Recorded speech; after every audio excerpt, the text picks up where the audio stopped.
Welcome to Amy's Bookshelf Reviews podcast. Sit back and listen to interviews, discussion about books, and anything else literary. There's always something or someone new on the show. This call is now being recorded. Welcome, listeners. Welcome to Amy's Bookshelf Reviews podcast. Behind the books, honest voices, real stories. I'm Amy Shannon, and I'm pulling back the curtain, bringing you heartfelt and real conversations with storytellers and creatives that go beyond the books. You never know where the conversation will lead us, so let's find out.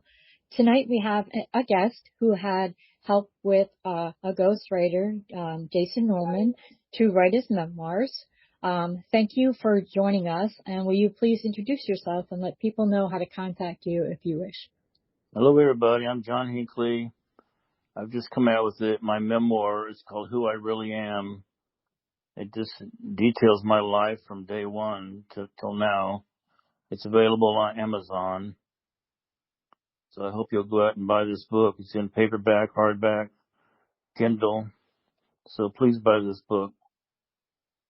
I have just, I had read it the other day, and I just kind of went through it and reread parts just to kind of refresh my memory.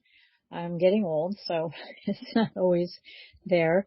I had already interviewed Jason Norman, and he had told me about how he contacted you, and it took a little while before you decided whether or not to write your memoirs. What made you decide to actually move forward with Jason? Oh, I just thought it was about time. I've had many people approach me wanting to do a book or documentary, and Jason seemed like a really nice guy, and he said he has a good established writing career. He's written about 11 books, I believe. Yeah.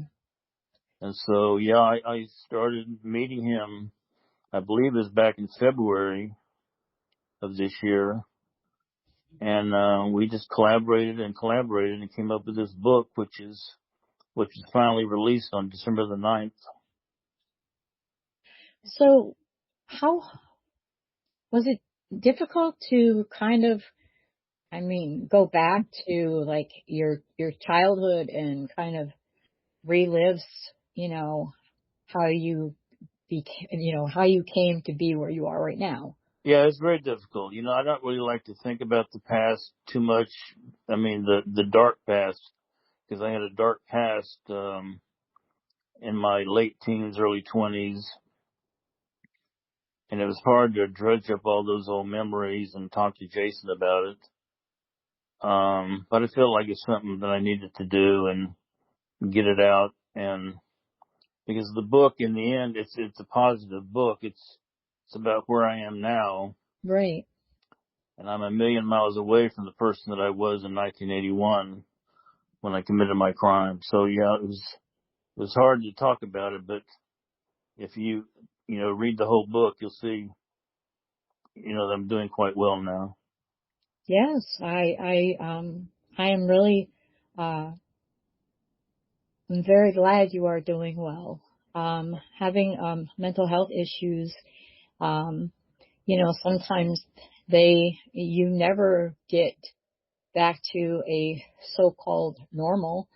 And every person who has a mental health problem, or even an emotional health problem, it affects that individual differently. In reading your memoirs, first I must say I absolutely loved your poetry. I'm a big fan of poetry, and I was very impressed with that. And I was probably about 12 years old in 1981. So, and it was all over the TV and things like that. But as a early teenager, I didn't really understand the concept of having mental health issues to the point where you could do something wrong. But I also grew up with a father who had he had a TBI that he didn't know he had, and it caused him to be angry all the time, and have depressions and bouts of anger and things like that. So, to me, that was just, it wasn't like, oh, dad has a mental health problem. It was just, an issue, that we had to shy away. Um, but, I was reading that, your parents, they were really big supporters of you, even, when you, you were, put into, what was it, St. Elizabeth? Right. My parents supported me all the way through, all through the ups and downs, and they stood by me through it all. So, and I don't blame them for anything that happened in the early 1980s. They did the best they could, and after I was confined to St. Elizabeth's, they stood by me clearly all the way. They've both since passed away, but they stood by me through it all. Yeah, I read that your mother passed away last year, and I wanted to extend my condolences for the loss of both of your parents. Well, thank you. She actually passed in 2021. I'm very sorry. It's not very easy to lose a parent, especially one that supports you. And I was curious, and I was reading a lot about and kind of go over it, when you wrote about your childhood and how from what you explain and what little I know about mental health, or the fact that, because I go to therapy myself, but I'm guessing way back, when you were growing up, there wasn't a lot of talk. There was a lot of stigma over mental health, issues, and people try to sweep them under the rug or blame something else. Do you feel that, that was kind of what happened to you, or were you like hiding how you felt as a kid? I was kind of hiding it, but my family there was no mental illness to speak of in my family, so it wasn't even something that was talked about. But the feelings I was having, the bad feelings, the depression, I was kind of hiding it from my family. But it eventually led to me getting estranged from my family, and just kind of getting isolated by myself when I went off to college. And I kind of lost touch with my family for a while, and that was a big mistake. Yeah, at least though, um, you were separated from your parents, but, do you think all it would have taken was like a phone call and say, Mom and Dad, I need help, and they would help you? Or I'm sure they would have. They didn't understand mental illness back in the 70s and early 80s, yeah, like a lot of people. And my father probably would have just said, you need to toughen up and fly right, that kind of thing. yeah, I've heard that before. Yeah. So, they would have helped me if they could, but they just didn't have a good understanding of what mental illness was all about. Yeah, and it seems that, and this is just from reading your memoirs, that whenever you got something that you really enjoyed, then maybe, you just kind of, thought of nothing else but that particular thing. So kind of being a little more obsessive about that. Your music, I never did listen to that Devo song, so Well, music has been a big part of my life since I was about. Are you still there?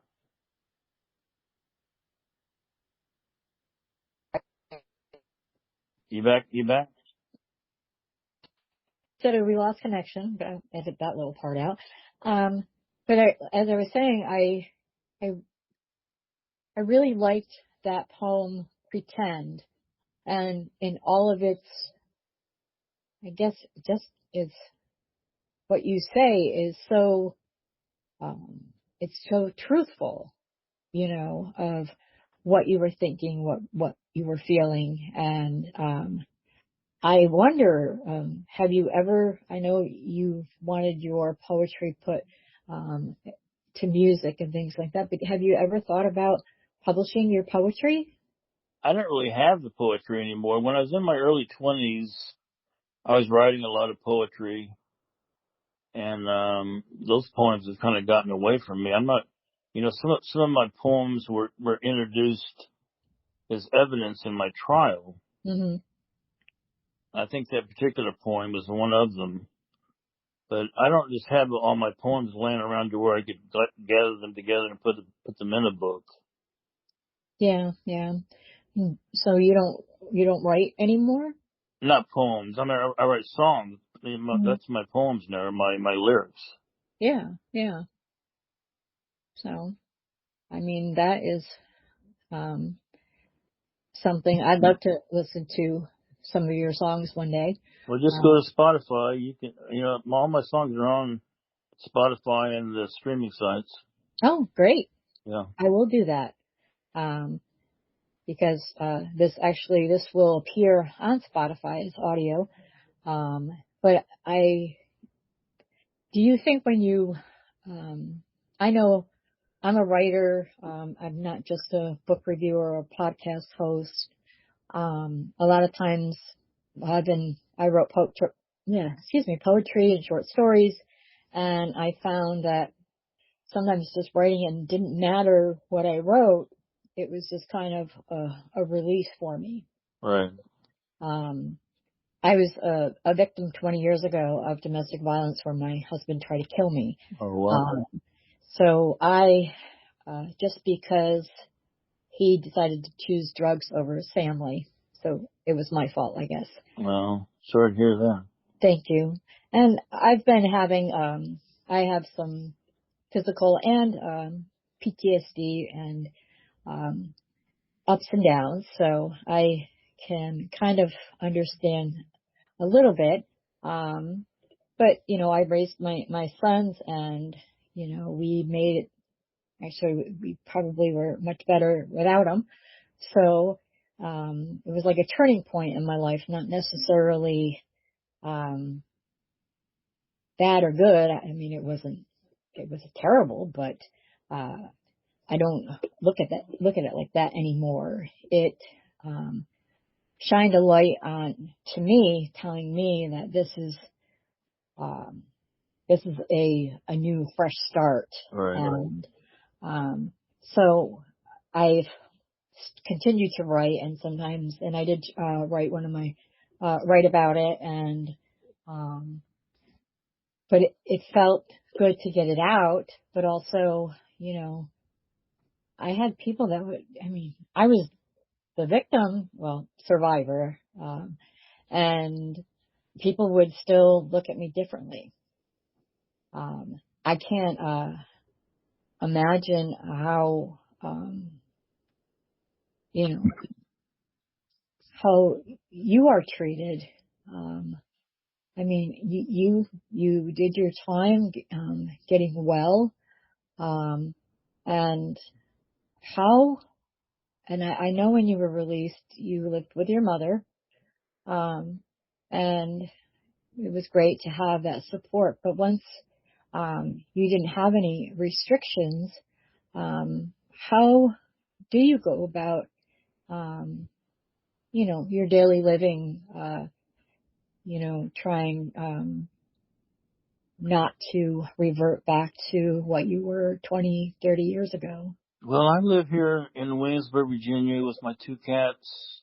I am on, psychotropic medications, an antidepressant, and, so that helps too.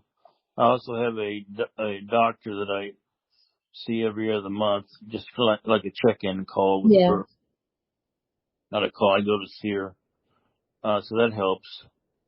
But I just try and get through my days like everybody else does, and try and keep a pretty low profile. Be a good citizen of Virginia. Well, that's wonderful. I mean, um, what you've overcome, I must say, I'm very impressed. Um, do you ever look back and say, "Wow, was that really me?" Yeah, I do. I mean, I can't really, it's just what I did in 1981. I just can't believe that was me, because I'm just so different now and don't have the same thought processes that I had in 1981. So it's hard for me to believe that I am that person. Yeah, and I think also that it probably you're not the same person. I mean, yes, you did what you did, but um, you needed help. And unfortunately, back then, the only way you got help was because of what you did. If you say you didn't go out and do what you did, um, who knows how you would have ended up. Yes, you did something terrible, and but you didn't run. You were captured. You were put on trial, and then you were put in an institution, and that was able to help you. If that thing didn't happen that day, you may not have been helped. Right. You're right. I probably would not have received help, at least not during that time. So it was by being locked up that I finally got the help and attention that I needed to start my long path to recovery. And I think that is a way to kind of look at it too. We all have regrets in our lives. We've done things we wish we could take back, but we can't. And, some are extreme and some aren't. But, sometimes the darkest hours of our day, um, you know, make us into a better person because we hit that one moment where we need to move forward and get help because it's not always easy and we don't always know that we need it. Right. We could think, oh yeah, we're perfectly fine, and it sounds like that, this was something that you had suffered from when you were a child, because I remember reading in your book about, the assassination of John F. Kennedy, and then John Lennon, and how both of those made an impact on you, but in different ways. Right. So, I mean, I remember when Lennon was killed, and my dad, he was a big Beatles fan and Elvis Presley fan and Stones and pretty much all that. And, it was kind of a blow, to music in general.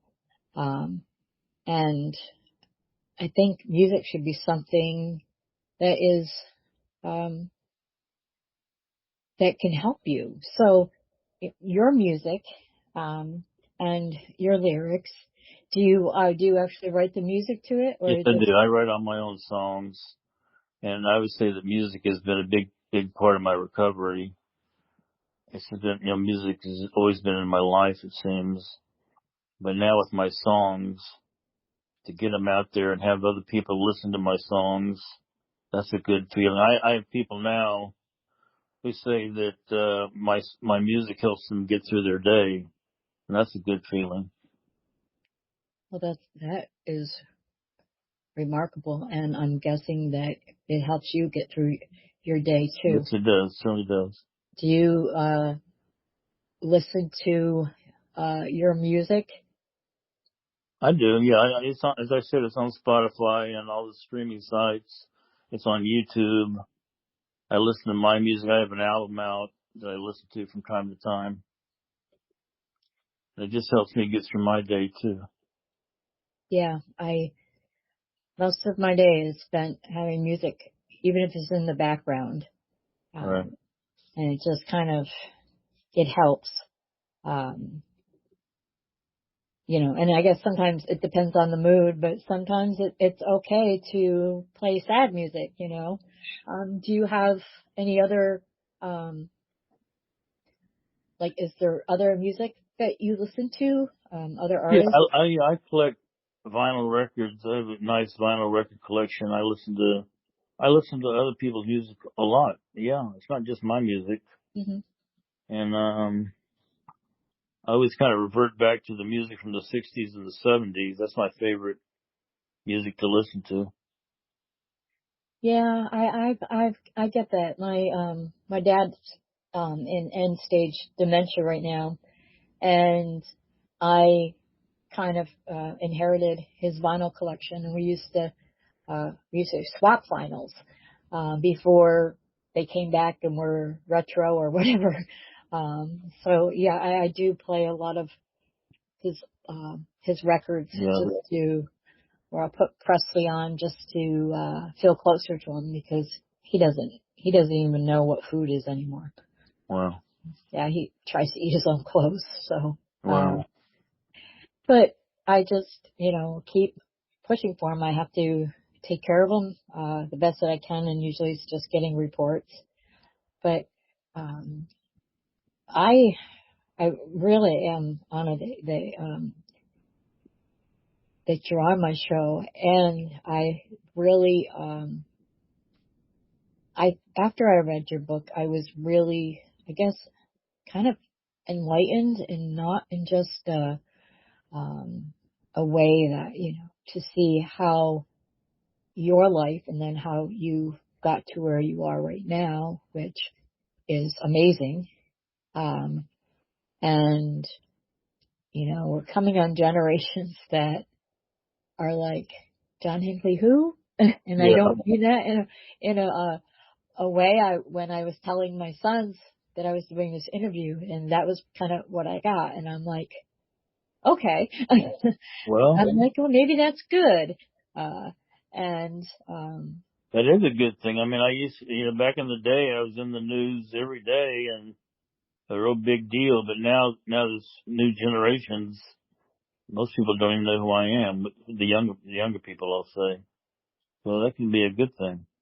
yeah, it could be because, you have a new generation of, maybe of, obviously you have, listeners, to your music, and, they're not, and I'm going to listen to your music, definitely be adding that to my playlist. Good. And I'm, I'm glad that you were able to put your life out,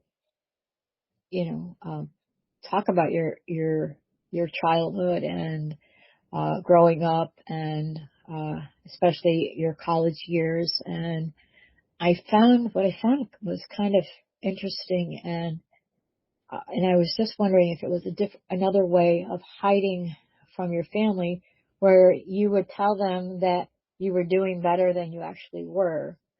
Um, They didn't know, like the poems I was writing. They never read those poems where I was kind of expressing my anger and my pain. They weren't reading those poems.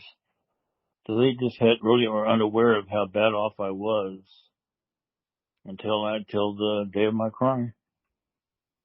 yeah. And when that happened, did they immediately come to support you? Yes, they did. Just from the very beginning. That is, that's, They never pushed me away. They supported from day one. that you had quite amazing parents, That's true. I agree with that. because some might have just said, you're on your own. But I mean, Right. I wouldn't have, I wouldn't do that to my sons.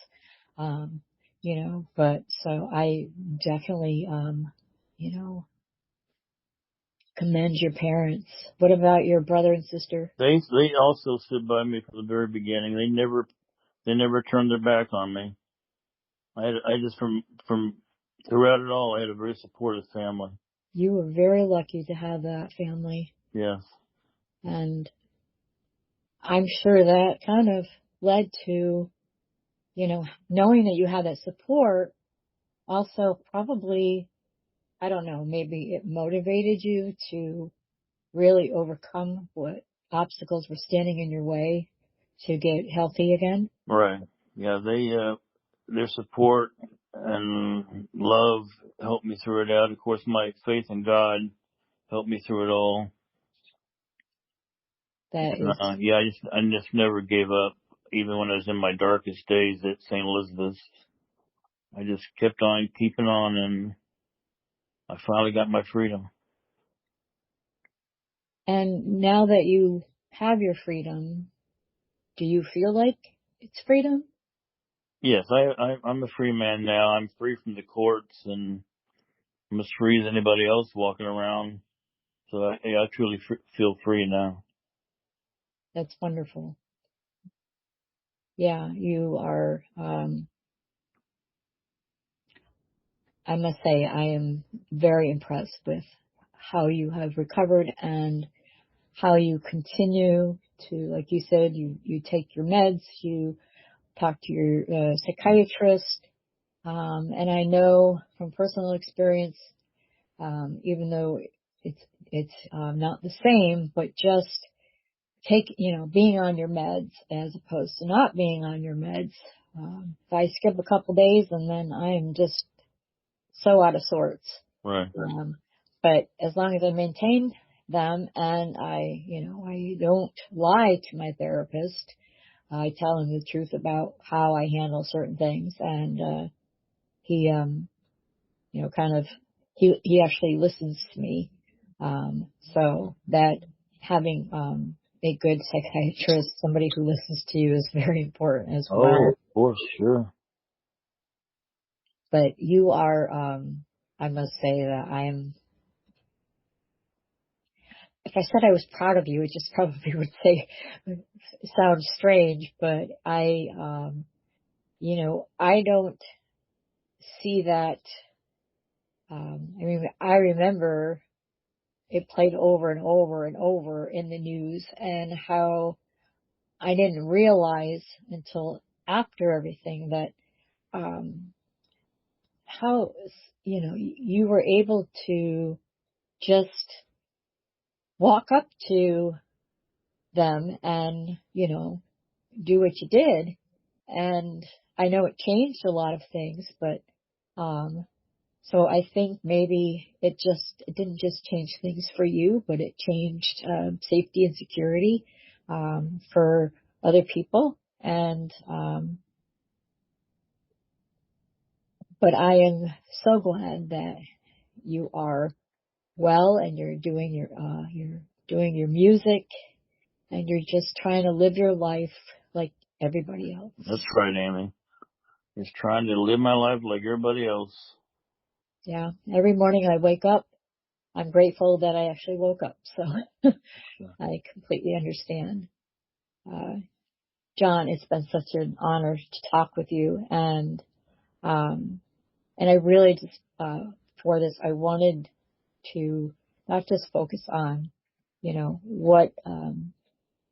what happened in 1981, but how, mental health can affect our behavior. And I think that's really important. And I saw that. I mean, it was like jumping off the pages of your book, whether you intended it or not, to say, wow, if a child now was having the ideations or whatever you would call them that you had back in the 60s, um, then hopefully you would think that someone would notice and before it got extreme would be able to try to help. Right.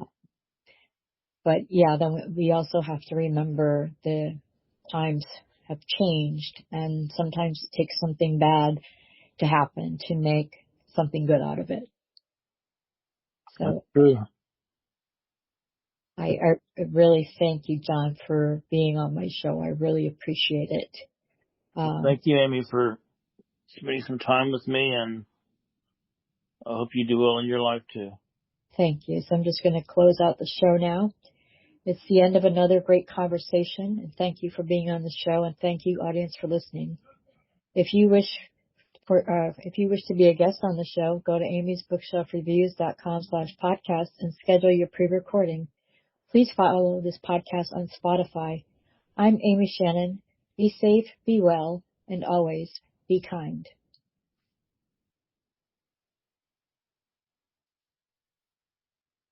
Tune in here again next week for another tantalizing discussion. Thank you for listening to Amy's Bookshelf Reviews podcast.